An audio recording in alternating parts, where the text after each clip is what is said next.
World News in 5. Right now.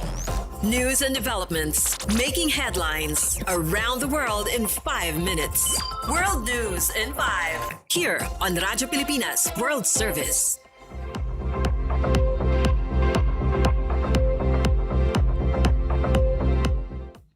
Good day to all of our listeners here on Radyo Pilipinas World Service. This is World News in 5 and I'm your host, Steph Vicente.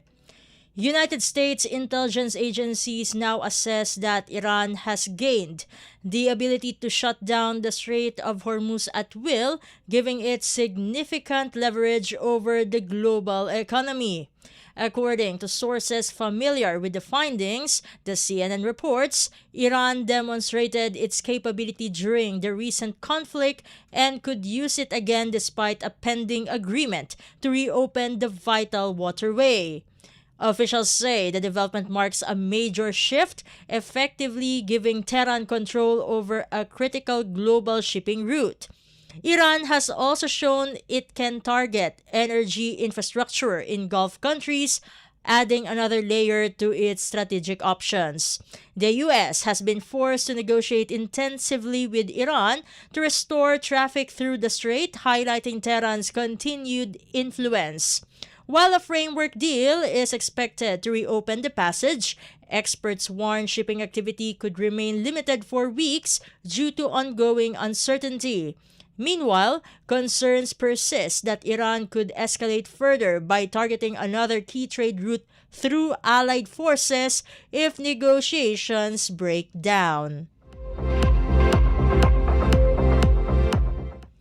In other news overseas, United States President Donald Trump is urging Russia to reach a peace agreement with Ukraine, saying he will do everything he can to help end the conflict. Speaking at the G7 summit in France, Al Jazeera reports, U.S. President Trump described his meeting with Ukrainian President Volodymyr Zelensky and world leaders as very good. The U.S. leader stressed the human cost of the fighting, noting that many young soldiers are dying on both sides. President Trump also said he believes Russia could or should move toward a deal, though his claim of having ended multiple wars in the past has been disputed. Ukrainian President Zelensky, who joined G7 discussions, said the focus is on boosting his country's air defenses and advancing diplomatic efforts to push Russia to stop the war. President Zelensky added that Ukraine received key commitments from allies, including more missiles, winter support, and increased pressure on Moscow. European officials say the talks were constructive, with growing confidence in Ukraine's position as the war continues.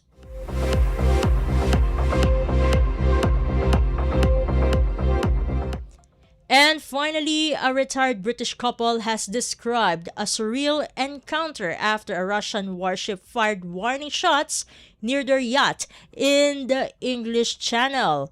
The BBC reports Jane and Alan Kelvey said they were sailing about 25 miles off the Isle of Wight when they came close to the Russian frigate Admiral Grigorovich. The couple said the warship first sounded warning blast on its horn before firing several rounds into the air shortly after they adjusted their course. They stressed the shots were not aimed directly at them but called the situation unnecessary and alarming.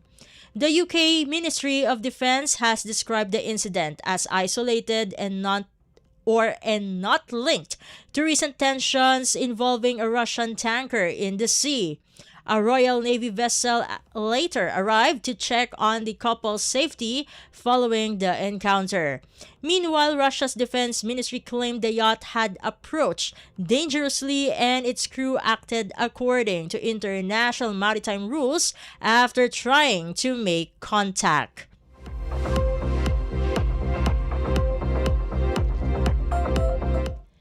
And that concludes today's edition of World News in 5. For Radyo Pilipinas World Service, this has been Steph Vicente. Good day and stay safe, everyone. World News in 5. Right now.